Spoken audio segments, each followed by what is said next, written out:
Camera धीरे धीरे घूमता है और गांव का दृश्य दिखाता है। चिड़ियाओं चहचहा रही हैं, बच्चे नदी किनारे खेल रहे हैं। दूर एक बैलगाड़ी खड़ी है। किसान मिट्टी के घर के सामने बैठा है। उसके पुराने जूते और फटे कपड़े हैं। हाथ में सूखी रोटी का टुकड़ा है। पत्नी पानी लेकर आती है, लेकिन गुस्से में है। पत्नी कड़वाहट से, यही जिंदगी है, सूखी रोटी का एक टुकड़ा और सबको देखो, नए कपड़े, बढ़िया खाना। मेरी किस्मत इतनी खराब क्यों है? किसान धीरे से मुस्कुराहट दबाते हुए। हे भगवान, ये औरत कब समझेगी कि सम्मान और धैर्य ही सबसे बड़ा धन है। पत्नी तीखे स्वर में, आशीर्वाद? क्या ये गरीबी भी कोई आशीर्वाद है? चौधरी की पत्नी को तो देखो, वो कैसे गहनों से लदी हुई है, और मैं फटे पुराने कपड़ों में, किसी मजदूर की पत्नी की तरह। किसान आत्मचर्चा। हे भगवान, ये औरत कब समझेगी कि सम्मान और धैर्य ही सबसे बड़ा धन है। किसान धूप में हल चला रहा है, उसके माथे से पसीना टपक रहा है। जमीन सूखी है, बैलों के कदम भारी हैं। किसान का मित्र अल्लाह दत्ता आता है। भैया, आपकी पत्नी की शिकायतें पूरे गांव में मशहूर हैं। सब कहते हैं कि आपकी पत्नी को कभी चैन नहीं मिलता। किसान हल का हैंडल कसकर पकड़े हुए। क्या करूं दोस्त, मेरा दिल अपनी ख्वाहिशें पूरी करना चाहता है, पर मेरी ज़मीन इतनी बड़ी नहीं है। मैं बस मेहनत करता हूं और सब कुछ भगवान पर छोड़ देता हूं। मित्र हंसते हुए। तुम बहुत धैर्यवान हो। अगर मैं तुम्हारी पत्नी होती तो मैं तुम्हें बहुत पहले ही छोड़ चुकी होती। दोनों हंसते हैं, लेकिन किसान का चेहरा उदास रहता है। बीवी चारपाई पर लेटी है, आंखें बंद हैं। वह सपना देखती है कि उसने सोने के जेवर पहन रखे हैं, नौकरानियां उसकी सेवा कर रही हैं। फिर अचानक सपना टूट जाता है और वह खुद को कमरे में पाती है। वह झुंझलाहट से उठ बैठती है।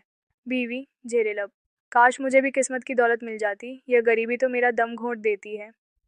अगले दिन पत्नी गांव के कुएं पर जाती है। वहां दूसरी औरतें बैठी हैं। वे अपनी चूड़ियां और नए कपड़े और गहने दिखा रही हैं। पत्नी जलती आंखों से देखती है। औरत एक, गर्व से, कल चौधरी साहब ने मेरे पति को 2 बोरी अनाज दिया था, देखो, उन्होंने उनसे ये नया जोड़ा खरीदा है। औरत दो, हंसते हुए, हमारे पति ने बैल भी खरीद लिए हैं, अब हमें किसी की परवाह नहीं है। पत्नी चुप है, पर अंदर ही अंदर जल रही है। जब किसान आता है तो पत्नी गुस्से से भड़क उठती है। तुम्हें कुछ नहीं हो सकता। दूसरों के पति अपनी जमीन बढ़ा रहे हैं, नौकर रख रहे हैं, और तुम बस दिन रात मिट्टी में लौट रही हो। बीबी, ये सब अल्लाह का दिया हुआ है। अगर हम सब्र रखेंगे तो हमें शांति मिलेगी। शांति? शांति पेट भरने से, कपड़ों और गहनों से मिलती है। तुम कभी नहीं समझोगे। किसान के हृदय में एक तीर चुभता है। वह चुपचाप बिस्तर पर लेट जाता है। एक दिन एक किसान खेत से लौट रहा था। रास्ते में उसे मिट्टी में पड़ा एक थैला दिखाई दिया। उसने उसे खोला और उसमें सोने के सिक्के पाए। वह हैरान रह गया। किसान भय और आश्चर्य से। हे भगवान, ये कैसी परीक्षा है। ये धन मेरा नहीं है। इसे रखना मतलब लालच में डूब जाना है। वह बैग घर ले आता है। उसकी पत्नी उसे देखकर खुशी से चिल्लाती है, अरे ये तो सोना है। अब हमारी किस्मत बदल गई। हम भी चौधरी के बराबर हो जाएंगे। नहीं, ये हमारा काम नहीं है। जो कुछ भी मेरा काम नहीं है वह मेरी आजीविका नहीं है। क्या तुम पागल हो? ये मौका जिंदगी में एक बार आता है, ये सोना रख लो। किसान चुप रहता है, लेकिन उसकी आंखों में गुस्सा और दुख साफ दिखाई देता है।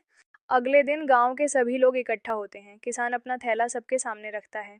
मुझे ये बैग मिला है, लेकिन यह मेरा नहीं है। चाहे इसका मालिक कोई भी हो, इसे आज ही वापस ले लो। लोग आश्चर्य से एक दूसरे को देखते हैं। अंततः चौधरी आगे बढ़ते हैं। यह मेरा थैला है। यह कल खेत में गिर गया था। किसान, तुमने आज अपनी ईमानदारी से मेरा दिल जीत लिया। अब यह खेत तुम्हारा है और यह धन भी। यूवी रो रहा है। किसान पास में बैठा है। पत्नी रोते हुए, मैं धन के लालच में अंधी हो गई थी। आपने मुझे दिखाया कि सम्मान ही सबसे बड़ा धन है। कृपया मुझे माफ कर दीजिए। किसान मुस्कुराते हुए। बीबी, याद रखना, सब्र से बड़ी कोई दौलत नहीं। आज हमने इज्जत कमाई है और यही असली खुशी है। पत्नी अपने पति के पैर छूती है। दोनों के चेहरे पर शांति के भाव हैं।